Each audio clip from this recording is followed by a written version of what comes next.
Ladies and gentlemen, we're very glad to have you here this chilly morning. I think it's appropriate that it's a little bit cold in a cemetery, but that's okay. And we're very happy to be here, especially in the shadow of Henry Clay's monument, because if there's any Kentuckian that always has the knowledge, shall we say, the Hollywood view of Kentucky, it would have been Henry Clay. He was one of the great actors politically, and he was one of the great statesmen, of course. But you'll enjoy every one, I think, that we'll go through today.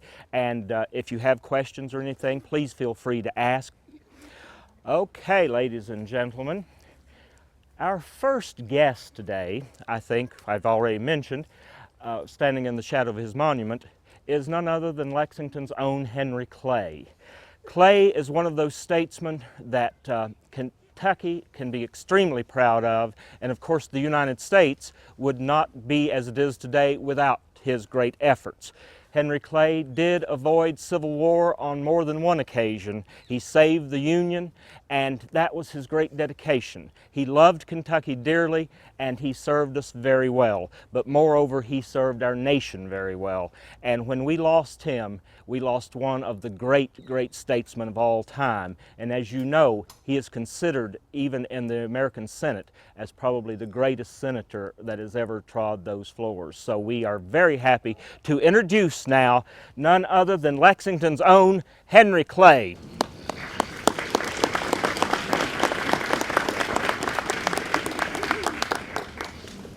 Well, well, well. Isn't this a beautiful day in Kentucky? Now, if my father were here, my father, who unfortunately I have no memory of because he died when I was just 4 years old. But my father, in addition to being a farmer back in Hanover County, Virginia, was a Baptist preacher. Now, I'm not Baptist myself, as you, my fellow Lexingtonians, know. I'm not Baptist myself, but they were telling me stories as I would grow up about my father. And then there's a tradition that, of course, in many churches, when the pastor would say something that everyone agree with, there would be this great congregational amen in agreement.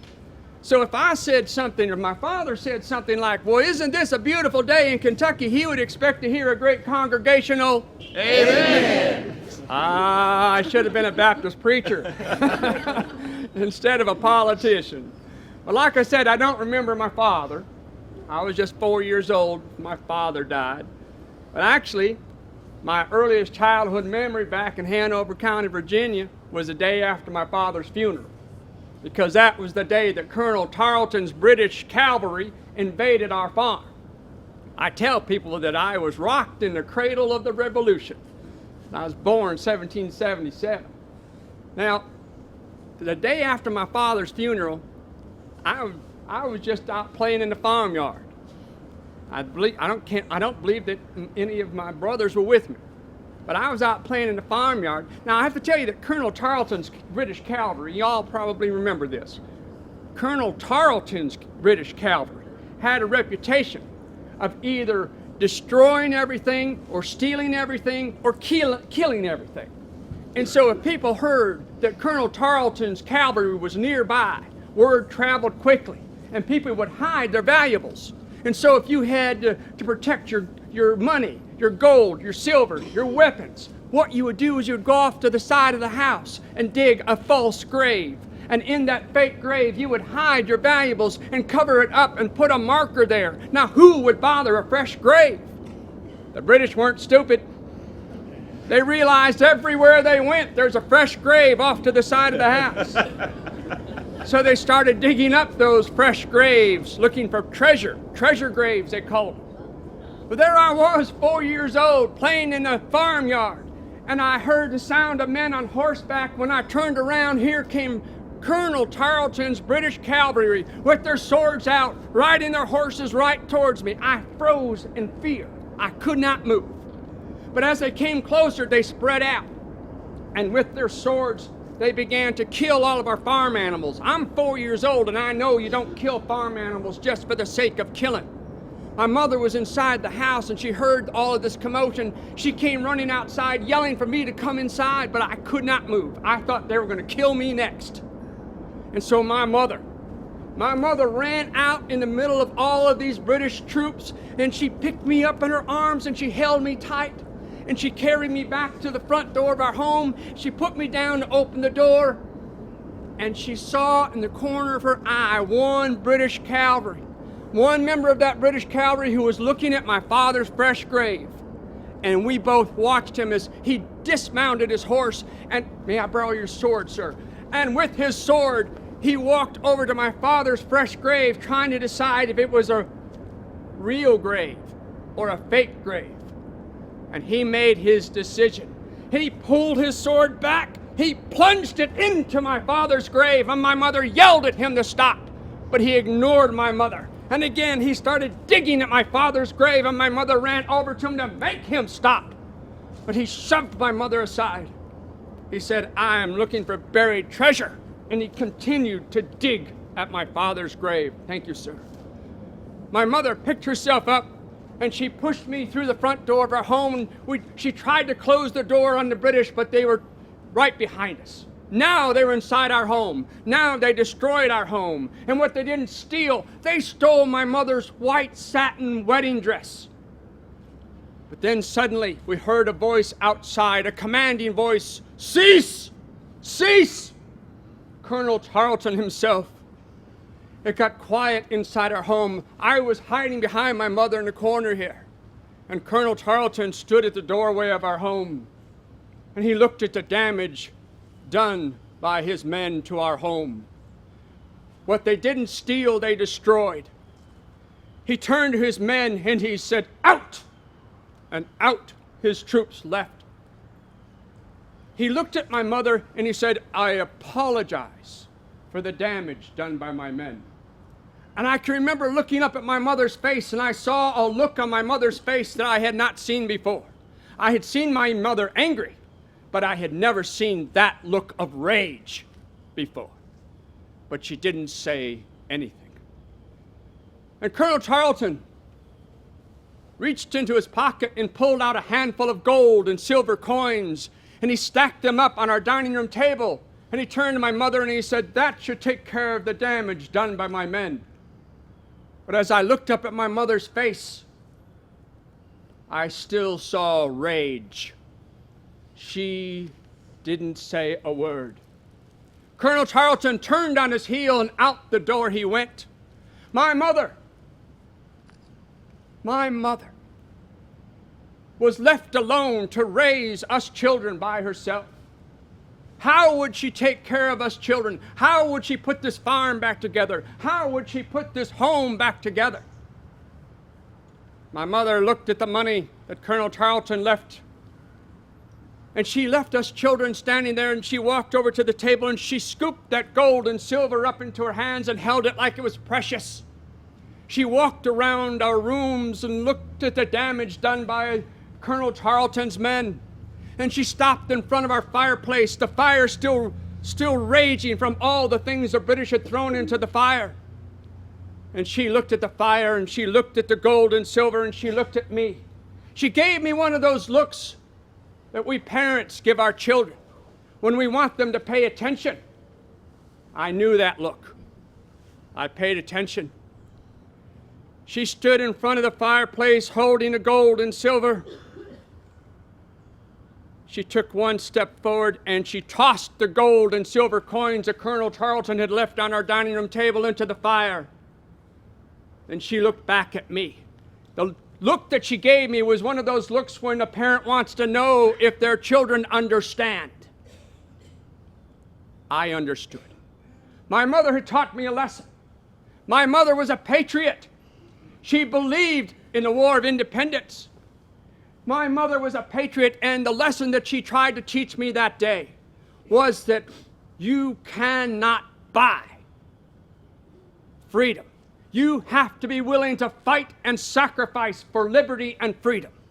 40 some odd years you have allowed me to represent you, and I deeply appreciate your support. But I have never forgotten the lesson my mother taught me about freedom and liberty. As a young lawyer who studied under George Wythe, he taught me the importance of freedom and liberty as well. And so when I came out here to Kentucky and I started my law practice here, I knew the importance of freedom and liberty. The Compromise of 1820 to help prevent war between the North and the South, the Missouri Compromise. As this country continues to grow and expand, we're going to have to try to maintain a balance between the North and the Southern states for political power.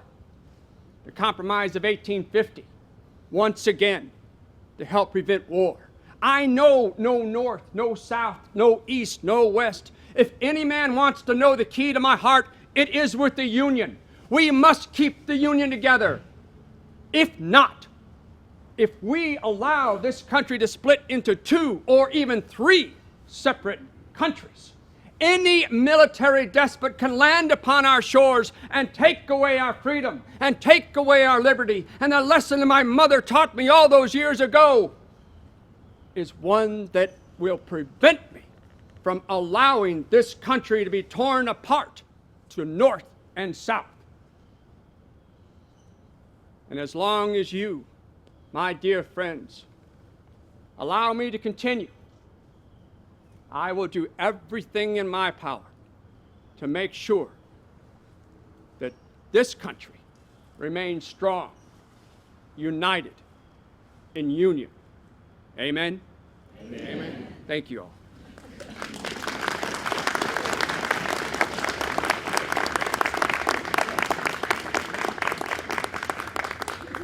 Now you see, ladies and gentlemen, what I said about one of the great orators of our time. Mr. Clay had no equal in that, but I should point out something to you. There was one gentleman who was a very good orator that Mr. Clay ran into, shall we say, in a rather difficult time. His name was John Randolph of Roanoke. John Randolph, a Virginian, and Mr. Clay had a little duel, and Mr. Clay felt insulted when Mr. Randolph called him a blackleg. In fact, he called President Adams, well, let me just tell you this. He said that there was a collusion between the Puritan and the blackleg, meaning that Henry Clay had sold himself to John Quincy Adams to get to be Secretary of State. Of course, sir. But Mr. Randolph didn't think so. And Mr. Randolph and Mr. Clay were going to go at loggerheads with each other, and Mr. Clay challenged Randolph to a duel. Now, Mr. Clay, you might want to tell our good audience here what a good shot you are.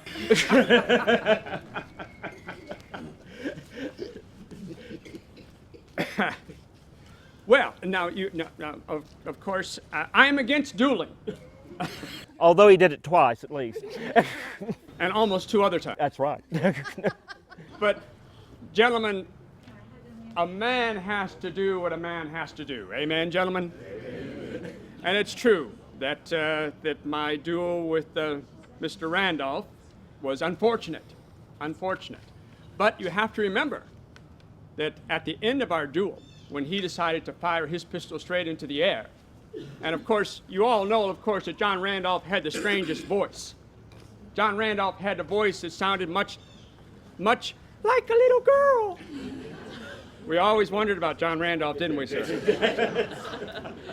And at the end of that duel, as he approached and he shook my hand, he turned to me and he said, "Mr. Clay, you owe me a coat, sir." I said, "I owe you a coat?" It seems that my first shot, I just missed his hip, but I shot him through his coat. And so, of course, I bought him a new coat. And you rode back to Washington as good friends, didn't you? We did, sir. Except I should point out something. When Mr. Randolph was getting ready to die in 1833, he was going to go to England, where he thought the only civilized people were left. So he was going to take a ship, but it was named the Henry Clay, and he refused to get on board, and he died in a rooming house. But Mr. Clay, of course, wasn't bad about that. And that little duel, folks, Mr. Clay wasn't the best shot on earth. In fact, when the duel started, Mr. Clay had trouble with his guns. It went off before it should. Not my fault. Of course not, Mr. Clay, of course not. You could adjust the trigger on those pistols, and it was placed on hair trigger. This is true. That was not my fault. Of course not.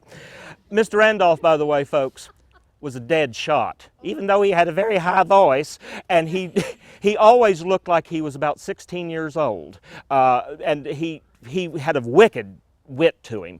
But when Mr. Clay kept wanting to go on with the duel, Mr. Randolph finally said, okay, we'll go on with it. And then Mr. Clay shot first, and it did go through Mr. Randolph's coat, and Mr. Randolph looked at Mr. Clay, and everybody thought we were going to lose our great statesman here very quickly. But Mr. Randolph did fire in the air, and that duel went off, and Thomas Hart Benton, one of our great statesmen, said that was the last high-class affair he ever saw in a duel. So, Mr. Clay, you were pretty good at that. Okay. Now, ladies and gentlemen, one thing I want to say before we go on, please note that you're in one of the most beautiful cemeteries in the country. The Lexington Cemetery has a long history. It was started in 1848. It has grown through the years, not only in the numbers of interments, but in the beauty of the monuments here and the beautiful gardens and trees. This was part of the rural cemetery movement, and we have probably here in Lexington one of the grandest of all the rural cemeteries, so we should be very proud of that. Frankfort has another beautiful one, and we all go through these like parks, like they did in the old days. People would actually come out here and picnic, and that was the only public park you had at the time. But always say, this is a wonderful place, and come and visit it as much as you can. Now, what we're going to do next, we're going to walk up the hill there just a little bit, and we're going to go to none other than Lexington's own John Hunt Morgan's grave. So if you will, let me just through here, and we will muddle through.